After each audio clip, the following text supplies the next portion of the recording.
Reflection, Chapter 14.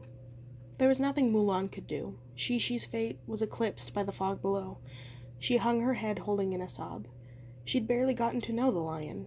Much as he teased her for being small and for being unworthy of the great task of saving Shang, she knew Shishi had a mighty heart. Even in those few hours, she'd come to admire his loyalty to Shang and his bravery. She'd already gotten used to his companionship, had started to think of him as a friend. And now... Shang tried to touch her shoulder, but he settled for resting his hand above hers. She wanted to tell them that they needed to go down, needed to help Shishi, but she knew that Shang would say, if we do, his sacrifice would be for nothing. We would not honor him. And he'd be right. Mulan glanced up. The half-moon loomed over them, shining bright against the crimson sky. Her mission was to get Shang out of Daiyu. She wasn't about to fail now. There was no choice but to keep going. Honorable Shishi, she thought, swallowing hard. I know I promised that you would continue to be Shang's guardian. I wish you could have made it out with us. But I won't let our sacrifice be in vain. I will get Shang out of here. She turned to the captain. Keep climbing.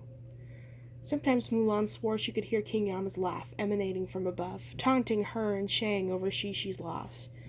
Then she'd realize it was just the pounding of her heart. She'd lost track of how many times she looked down, sliding her eyes down the slope of the mountain to where they'd started out. Every time she hoped Shishi might burst out of the fog with a mighty roar. But he didn't. Only King Yama's warning thudded in her ears. Should you die here, you stay here. She grimaced. That warning had been meant for her, not Shishi. The only thing she could do now was make sure they get Shang out of here. Shang turned, his bare hands pressed against the tips of the knives, so he could face her. Unlike Shishi, who probably would have filled the silence by rambling about the glories of his past, the captain had been quiet. He had never been a man of many words, and she caught him opening and closing his mouth, as if he were debating what to say. You all right? Shang asked, finally breaking the silence. His voice was gentle, and it took Mulan a moment to realize he was trying to comfort her over Shishi's loss. Mulan parted her lips. Was she all right? Shishi was gone, the moon was half dark, and she still hadn't told Shang about her agreement with Yama. She needed to, but somehow the Mountain of Knives didn't feel like the place to have this discussion. Not so soon after Shishi's loss. She'd tell him once they reached the top. I will be, was all she said. Shang's thick brows knit with concern. Her chest tightened. Funny he should worry about me when he's the one who's dying. It was a brave thing he did, said Shang slowly. I can see why my father entrusted him with you. He was supposed to be your guardian once we got out. I know, Shang swallowed. When my father was alive, he used to warn me that I relied too much on myself and not on others. I thought that's what it meant to be strong. I never saw him ask for help, never saw him need anyone. I wanted to be like him, the great leader of China's fiercest troops. I didn't know he had a friend with him all along, helping him. Mulan nodded, touched by the earnestness in his voice. Do you have a guardian? My ancestors sent me someone. Mulan stepped up with one foot, heaved the rest of her body to lift the other leg. Even if her ankle hadn't been swelling, she'd have to climb slowly. At least the pain was subsiding. When we get out of here, I'll introduce you. I'd like that. Mulan allowed herself to smile a little. Good. He's talking like we're going to get out of here. Shang motioned for her to resume hiking up the mountain. The slope was less steep than it had been earlier, and in some places the path was nearly flat. Come on, he said. If we can't make it up to the top of this tiny hill, all my hours spent training you will have been for nothing. Tiny hill? Mulan said. I'd hardly call this a hill. But his words worked, her determination renewed. The return to trudging up this horrific mountain of knives. Her toes curled against the ski blades as they clanged against the pointed knives. The armor under her hands and feet grew heavy. Sweat dribbled down the back of her neck. But Mulan didn't stop. Up, up, up. She shouldn't stop thinking about what Shang had confided earlier, and what a comfort the words had been to her. She'd always admired him as a leader and a soldier, someone who always knew what to do in a battle. But she was beginning to admire him even more as a person. She doubted he could tell a lie to save his life. The few times she'd caught him not knowing what to say, he had stammered or averted his gaze. He never restored to bending the truth, unlike her. Was it wrong for her to deceive him, especially when he trusted her so much? If he ever found out the truth about her... Stop it, Mulan sighed. Friend or not, he can't find out the truth. Strange. It was easier to forget here than up in the real world that she was pretending to be a man. In Daiyu, a realm of ghosts and demons and monsters, keeping her guise as Ping was the last of Mulan's worries. You can't forget, she reminded herself, no matter how much you might want to. Ping? Shang said, glancing back and seeing that she still lagged far behind. Is your ankle bothering you? No. She forced a throaty laugh, the one she perfected to be manly, against enough to pass as Ping.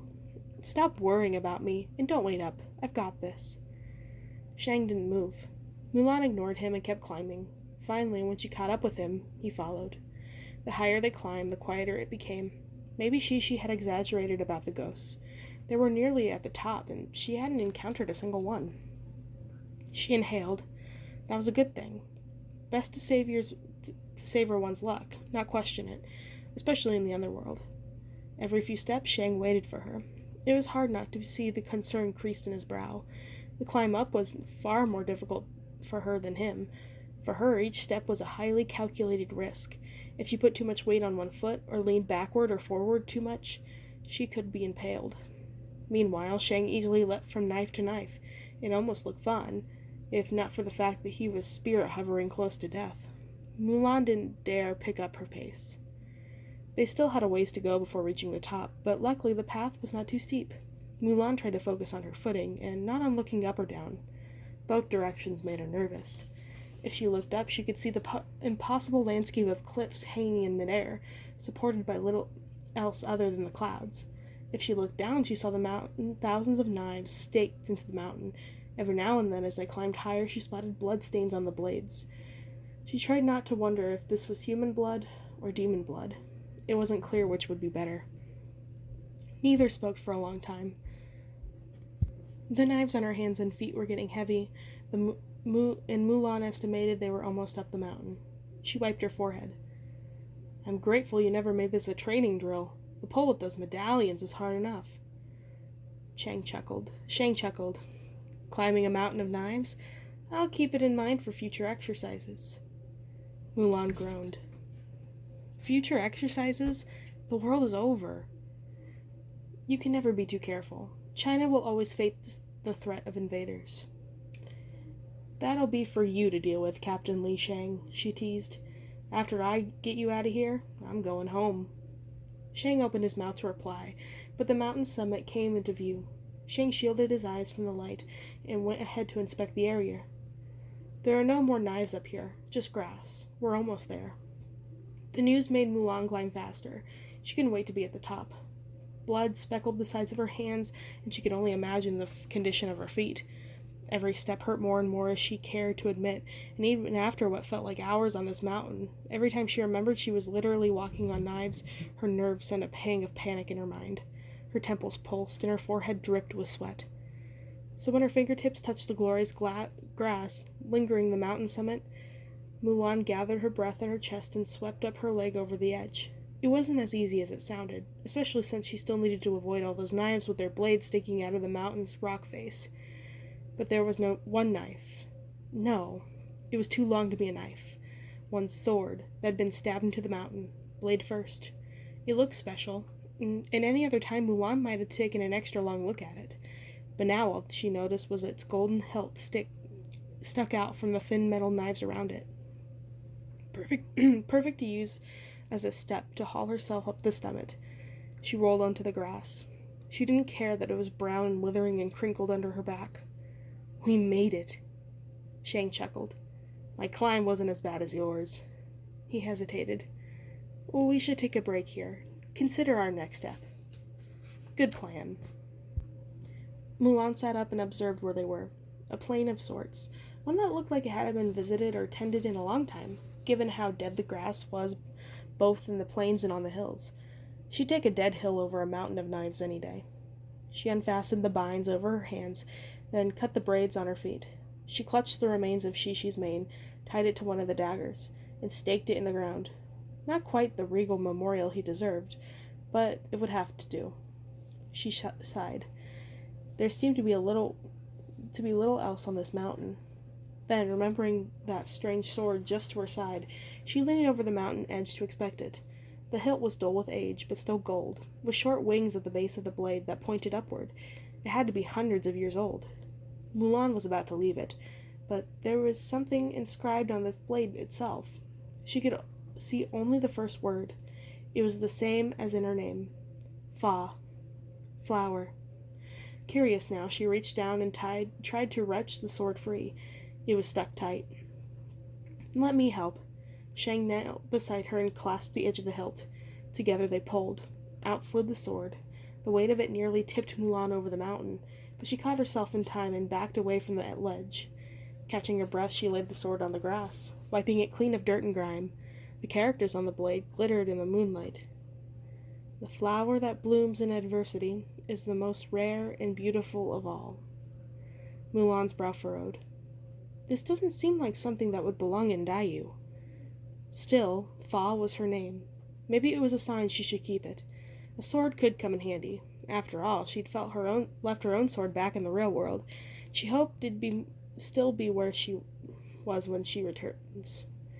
She peeled off one of her gauntlets and yanked a sleeve off her tunic, then wrapped it around the sword. She got up. Little cuts and pricks smeared her hands with blood, but it didn't hurt. Not yet. Where to now, Captain? Shang said nothing. He was looking at her bare arm and her hands. The blood had dried on her fingers and palms, but they still looked like a mess. I'm fine, Mulan said, quickly putting her hands behind her back. Her ankle still hurt where the demon had struck her with the spear, but the bleeding had stopped there too. Shang, on the other hand, hadn't even suffered a scratch. His shoes brushed against the ground like shadows, barely touching the earth. He wasn't even tired. She knew it bothered him. It was a reminder that he was practically dead.